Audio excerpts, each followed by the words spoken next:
बुधवार का दिन विघ्नहर्ता भगवान श्री गणेश का दिन है, इसीलिए तो कहते हैं जय गणेश काटो कलेश। तो बुधवार के दिन गणेश जी की विशेष पूजा करने से जीवन के सारे दुख कट जाते हैं, जीवन की परेशानियां समाप्त हो जाती है, कुंडली का बुद्ध मजबूत होता है। इसी को करनी चाहिए। गणपति जी प्रथम पूज्य देव हैं और इसीलिए किसी भी शुभ कार्य की शुरुआत बिना इन्हें याद किए, इन्हें निमंत्रण दिए हो ही नहीं सकती। ऐसी मान्यता है कि इनकी अगर सच्चे मन से आराधना करें तो रुके हुए तमाम कार्य बनने लगते हैं। बुधवार के दिन छोटे छोटे प्रयोग किए जाते हैं। आज हम आपको छोटे छोटे ऐसे प्रयोग बताएंगे जो आपके किस्मत को बदल सकता है। देखिए, गणेश जी को कुछ ऐसी वस्तुएं हैं जो अति प्रिय है। आज हालांकि मूंग के बारे में भी बात करेंगे, लेकिन एक छोटा सा प्रयोग जो आपके लिए जानना आवश्यक है, क्योंकि जीवन में जो इस कोरोना वायरस के कारण परेशानी आई हुई है उससे मुक्ति पाने के लिए छोटे छोटे प्रयोग आपको मदद करेगी। देखिए, बुधवार के दिन भगवान गणेश को आपके पास कुछ हो या ना हो, सूखा धनिया और गुड़ का अगर भोग लगा दे तो इससे धन आता है। आपके तमाम रुके हुए कार्य तुरंत बनने लगते हैं। याद रखिए, गुड़ और धनिया ये बहुत ही शुभ फल देते हैं। बाद में इसको आप प्रसाद के रूप में ग्रहण कर सकते हैं, कोई दिक्कत नहीं है। गणेश जी को दुर्वा दल अति प्रिय है। दुर्वा घास होता है एक प्रकार का, और उसके 3 पत्ते या 5 पत्ते आपको लेने हैं। गांठ नहीं होनी चाहिए, ये बात ध्यान रखिएगा। तो दुर्वा दल का माला अगर बना के आप उनको पहना सके लाल धागे में बांधकर, और उनको सिंदूर अर्पित करें। अगर आप पुरुष हैं तो, महिलाएं सिंदूर अर्पित नहीं करेंगी। ऐसा करने से जीवन की समस्त परेशानियां दूर हो जाती है, सभी समस्याओं का समाधान निकल आता है। वैसे तो भगवान गणेश जी को आप अगर लगातार 7 बुधवार तक, या सिर्फ कभी भी आप 7 बुधवार गुड़ का भोग लगाएं तो जीवन में किसी भी चीज़ की कमी नहीं होती। ऐसा कभी नहीं होगा कि आपको किसी चीज़ की आवश्यकता है और वो चीज़ आपके पास नहीं है। यानी गुड़ अर्पित करने से आपके जीवन के हर बाधा को गणेश जी दूर करते हैं। अगर माँ लक्ष्मी की अस्थायी कृपा चाहिए, अगर आप चाहते हैं कि माँ लक्ष्मी हमेशा ही आपके जीवन में खुशियाँ बरसाती रहे, तब गणेश जी को आप थोड़ा सा घी और गुड़ का भोग लगाइए। ऐसा करने से माँ लक्ष्मी आपके ही घर में रहेंगी और कहीं नहीं जाएंगी। बहुत सिंपल प्रयोग है, लेकिन ये प्रयोग करने के बाद आपको खुद लगेगा कि अब बरकत होने लगी है और जीवन में धन की मुश्किलें दूर होने लगी है। आँख, जिसको हम जैसे शिव जी को अर्पित करते हैं ना, आँख का पुष्प, तो ये आँख का पुष्प अगर आप गणेश जी को अर्पित करें जो उनको अति प्रिय है, तो ऐसा करने से अस्थाई तौर पर घर में लक्ष्मी का वास होता है। लेकिन संख्या होगा 8 की, यानी 8 अर्क आँख के पुष्प अर्पित करें। बुधवार के दिन अगर आप किन्नर को कुछ पैसे दान में दें और उनसे 1 रुपया आशीर्वाद के रूप में लेकर उसको आप अपने धन के स्थान पे रखें तो धन की कमी कभी नहीं होती है, बरकत होती चली जाती है। वैसे जब भी आप बुधवार के दिन कोई भी ज़रूरी काम के लिए घर से निकलें तो पहले थोड़ा सा हरी सौंफ खा लें और फिर निकलें। आपका जो भी काम के लिए आप निकलेंगे ना, उसको बनने की संभावना बढ़ जाती है। वैसे तो बुधवार के दिन बहुत सारे लोग रंग के दिन के अनुसार रंग वाले कपड़े पहनते हैं, वो भी पहनना अति शुभ माना जाता है। आप वैसे भी पहन सकते हैं। आपको लगे कि जीवन में बहुत मुश्किलें बढ़ गई है, धन की मुश्किलें ज़्यादा परेशान कर रही है, तब बुद्धि के देव गणेश जी को मनाने के लिए एक छोटा सा प्रयोग कीजिएगा। एक हरा रंग का रुमाल, इतना बड़ा या उससे भी छोटा कपड़ा ले लें। 5 चुटकी, याद रखिए 5 चुटकी आप, या थोड़ा थोड़ा उठाकर 5 बार उस कपड़े पर मूंग रखें, हरा मूंग, और 7 कौड़ी, अगर 7 कौड़ी नहीं है तो एक ही कौड़ी लेकर उस कपड़े पर रख दें। इसको बांधिए, अपने ऊपर से 3 बार उल्टा उतार लें और किसी भी मंदिर के, यानी कोई भी भगवान का मंदिर जो भी आपके घर के आसपास है, ले जाकर सीढ़ी पर रख दें और बिना पीछे मुड़े घर आ जाए। गणेश जी को हरा दुर्वा घास बहुत प्रिय है, बहुत पसंद है। अगर दुर्वा घास आप 11 या 21 की संख्या में लेकर, जिसमें 3 या 5 पत्ती हो, गांठ ना हो, इस बात का ध्यान रखिएगा। डंठल में गांठ होता है ना, वो हटा दीजिएगा।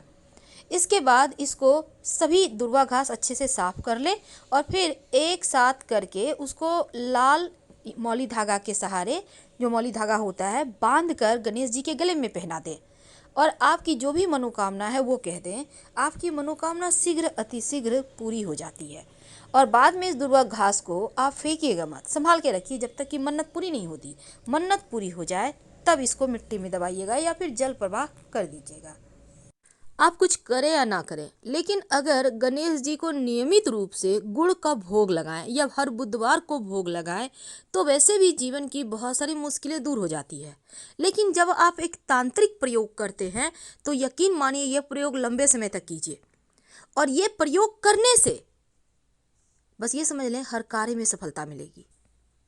बुधवार के दिन चूंकि बहुत सारे टोटके किए जाते हैं, एक पुष्प आता है जिसको बोलते हैं जावित्री। ये सूखा मसाला भी में भी यूज होता है, जैसे फ्राइड राइस वगैरह में डाला जाता है। तो जावित्री अगर आपको पास में वैसे मार्केट में मिल जाएगा, उसको ले आएँ, उसके छोटे छोटे टुकड़े करके डब्बे में स्टोर कर लें और रोज़ एक चुटकी गणेश जी को भोग लगाएं और रात में उठाकर उसको प्रसाद के रूप में खा लें, पानी पी के सो जाएं। जीवन में अगर मुश्किलें ज़्यादा हो, तरक्की पाने में बहुत ही ज़्यादा परेशानी आ रही हो, तब एक छोटा सा प्रयोग कीजिएगा। आपको चाहिए होगा एक केला का पत्ता। अब हर जगह केले का पत्ता नहीं मिलता तो आप एक पान का पत्ता ले लें। अब इसको अच्छे से साफ कर लें और अपने घर के पूजा स्थान पर जब आप पूजा करने बैठिएगा आराम से बैठ जाइए। इस पत्ते पर जो भी आपके पास है, केला का या पान का, केला का पत्ता है तो वही ले लें, पान का है तो वही ले लें। एक मुट्ठी चावल उस पर रख दें।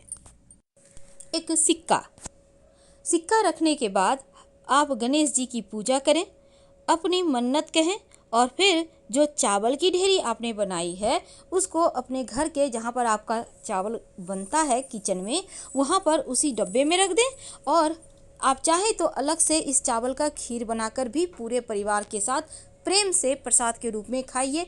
और जो मोदक रखा है उसको पूरे घर के साथ प्रसाद के रूप में खाना है और जो सिक्का है उसको आपको लाल कपड़े में लपेट के या लाल धागा बांधकर अपने पर्स में या धन के स्थान पे रख लें तो जीवन में धन की कमी नहीं होगी। तो बुधवार के दिन ये छोटे छोटे हमने आपके साथ बहुत सारे प्रयोग की बात की।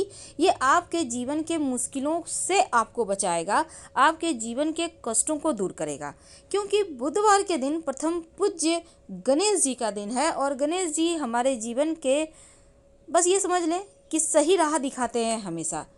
इसीलिए उनके साथ माँ लक्ष्मी की भी पूजा करें। अब अंत में सबसे बड़ा उपाय देखिए, किसी भी बुधवार के दिन अगर आप कर्जों की समस्या से फंसे हैं, अगर शत्रु विरोधी ज़्यादा एक्टिव हो गए हैं, अगर धन की बहुत मुश्किलें हैं, तब एक छोटा सा काम कीजिएगा। एक पान का पत्ता ले लें, उसमें फिटकरी के छोटे छोटे 5 टुकड़े ले लें, छोटे छोटे तोड़ लीजिएगा और उसके ऊपर एक चुटकी सिंदूर डाल दें। अब इस पान के पत्ते को मोड़ लें और फिर ले जाकर पीपल के पेड़ के नीचे किसी भारी से पत्थर से रखकर दबा दें। बिना पीछे मुड़े घर आ जाएं। आपके जीवन की तमाम परेशानियां समाप्त हो जाएगी और फिर देखिएगा कैसे माँ लक्ष्मी की कृपा बरसती है, कैसे आपके शत्रु शांत हो जाते हैं, आपके जीवन में धन आता है, कर्जों से मुक्ति मिलती है। यानी 100 बीमारियों का एक ही दवा है। तो बुधवार के दिन ये प्रयोग जरूर करें। तो गणेश जी को मनाने के लिए बहुत सारे विधान हैं, लेकिन अगर आप ओम गंग गणपतये नमः का जप करते हैं, गाय को हरा चारा खिलाते हैं या फिर इस दिन छोटे छोटे प्रयोग कर लेते हैं तो जीवन की बहुत सारी मुश्किलें समाप्त हो जाती है। वैसे तो अगर कर्ज की समस्या में फंसे हैं तो बुधवार के दिन पिंजड़ा में जो पंछी बिक्री करते हैं ना लोग, तो पिंजड़ा सहित पंछी खरीद लें और उन पंछियों को आप उड़ा दें तो कर्ज की समस्या से मुक्ति मिलेगी। अगर बुधवार के दिन गणेश जी को गुड़ और धनिये का भोग लगाते हैं तो मान्यता है ऐसा करने से रुके हुए तमाम कार्य एक बार फिर से बनने लगते हैं। तो गुड़ और धनिया यानी साबुत धनिया भी आप ले सकते हैं, आप चाहें तो उसको हल्का सा भूनकर दरदरा भी कर सकते हैं। तो गुड़ जो होगा वो डली वाला भी गुड़ ले सकते हैं और थोड़ा सा गाढ़ा वाला होता है उसको भी आपके पास जो है। वैसे आप चाहें तो घी और गुड़ का भी भोग लगाइए। ऐसा करने से माँ लक्ष्मी की कृपा बरसती है और प्रसाद के रूप में खाइएगा। जो भी गणेश जी को भोग लगाएं प्रसाद के रूप में खाएं। एक छोटा सा प्रयोग देखिए, बुधवार के दिन अगर आपके जीवन में बहुत सारी परेशानी है, बहुत मुश्किल है, तब एक छोटा सा काम कीजिएगा। आपको चाहिए होगा एक पान का पत्ता। एक पान का पत्ता ले लें। वैसे तो ये प्रयोग अन्य दिनों में भी किया जाता है, लेकिन बुधवार के दिन करें तो इसके ज़्यादा फल मिलते हैं। और पान के पत्ते पर आपको रखने हैं फिटकरी के छोटे छोटे 5 टुकड़े। छोटे छोटे मतलब बहुत छोटे। एक चुटकी उसके ऊपर सिंदूर रख दें। जो फिटकरी आपने रखा है पान का पत्ता के ऊपर, उसके ऊपर सिंदूर रख दें। अब इस पान के पत्ते को मोड़ लें। ठीक है। अब मोड़ कर आपके घर के आसपास जहाँ भी पीपल का पेड़ है, उसके जड़ में हल्का सा मिट्टी में हल्का सा गड्ढा करें, ज़्यादा नहीं करना, और भारी वस्तु से दबा दीजिएगा। गड्ढा नहीं भी करते हैं तो पीपल के पेड़ के जड़ के पास रख कर किसी भारी वस्तु के सहारे उसको दबा दें। और जो भी आपके जीवन की समस्या है बोल दें, प्रणाम करें और बिना पीछे मुड़े घर आ जाएं। कोई कितना भी बुलाए पीछे मत मुड़िएगा। रास्ते में आपसे कोई मिल जाता है, बात करते हो तो वो अलग चीज़ है, लेकिन वहाँ पे तत्काल बातचीत मत कीजिएगा, क्योंकि टोटका करने के समय टोक ना लगे, इस बात का ध्यान रखना अति आवश्यक। तो हम आपसे विदा लेते हैं।